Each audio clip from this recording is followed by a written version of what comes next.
UPSC 2020 में top करने के बाद शुभम कुमार पहली बार रविवार को अपने पैतृक गांव कटिहार जिले के कदवा प्रखंड के कुमरही पहुंचे। इस दौरान परिजनों और ग्रामीणों ने बैंड बाजे के साथ उनका जोरदार स्वागत किया। बेटे को देखकर उनके माता पिता के आंखों में आंसू आ गए। इधर गांव के युवाओं के बीच शुभम को देखने के लिए और उनके साथ एक सेल्फी लेने के लिए होड़ मची रही। शुभम ने हिंदी और क्षेत्रीय भाषा में ग्रामीणों को संबोधित किया और परीक्षा के परिणाम आने के बाद की खुशियों को भी साझा किया। अपने माता पिता को देखते ही शुभम के भी खुशी से आंसू निकल पड़े। मां ने अपने बेटे का स्वागत तिलक लगाकर किया और गले से लगाकर रो पड़ी। इधर शुभम ने एक जोरदार नारा दिया। उन्होंने कहा कि मुझे बिहारी होने पर गर्व है और जब एक बिहारी चाह ले तो क्या कुछ नहीं कर सकता। नागरिक अभिनंदन के दौरान मंच पर शुभम के साथ उनके माता पिता सहित पूर्व पथ निर्माण राज्य मंत्री हेमराज सिंह भी मौजूद रहे। शुभम ने कहा कि मुझे बिहारी होने पर गर्व है, हमें अपने मातृभाषा का भी सम्मान करना चाहिए। मैंने महाराष्ट्र में अपने दोस्तों को ये बताया कि एक बिहारी जब चाह ले तो क्या कुछ नहीं कर सकता। शुभम ने यहाँ ये भी बताया कि जब मैं अपनी ट्रेनिंग एकेडमी में गया और वहाँ सभी यूपीएससी क्रैक किए हुए लोग बैठे थे और उन्होंने मुझसे पूछा कि तुम हिंदी क्यों कहते हो, तो मैंने बहुत गर्व से उनको बताया कि यही मेरी मातृभाषा है, जिस पर वो बहुत ज्यादा गर्व करते हैं। उन्होंने कहा कि हमें अपनी संस्कृति पर हमेशा गर्व करना चाहिए।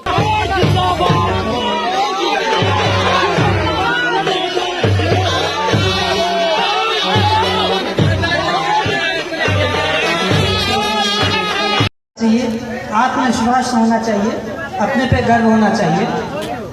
जब आप अपने को जान पाएंगे तो ही आप अच्छे से अपने लाइफ में कुछ कर सकते हैं, क्योंकि फिर आप अपना 100% देंगे।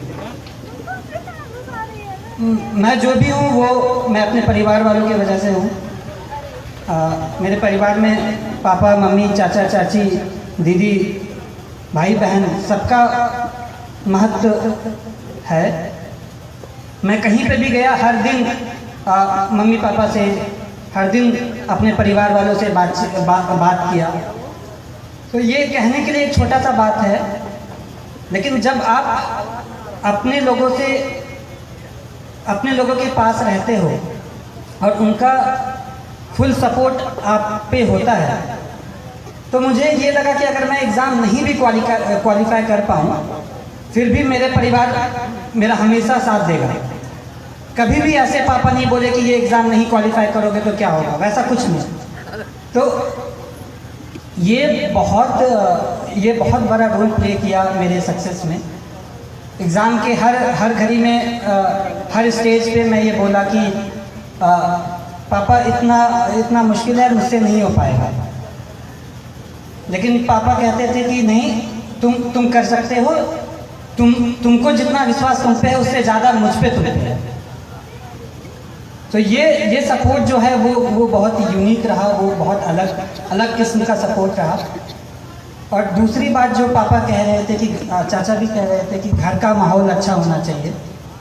तो अभी तक मैं एक इंसिडेंस मैंने नहीं बताया है कि मुझे असल में मोटिवेशन कहाँ से मिला।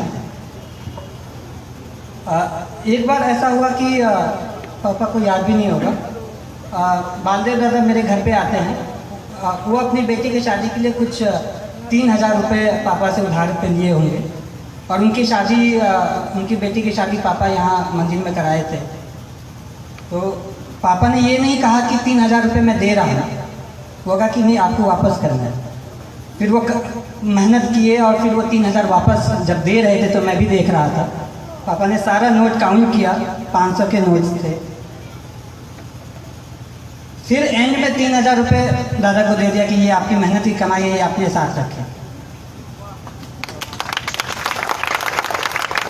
ये मैं कहना चाहता हूँ कि इससे ये क्या हुआ कि वो सामने वाला मेहनत किया, वो कमाई, वो फ्री का पैसा नहीं समझा। इसी तरह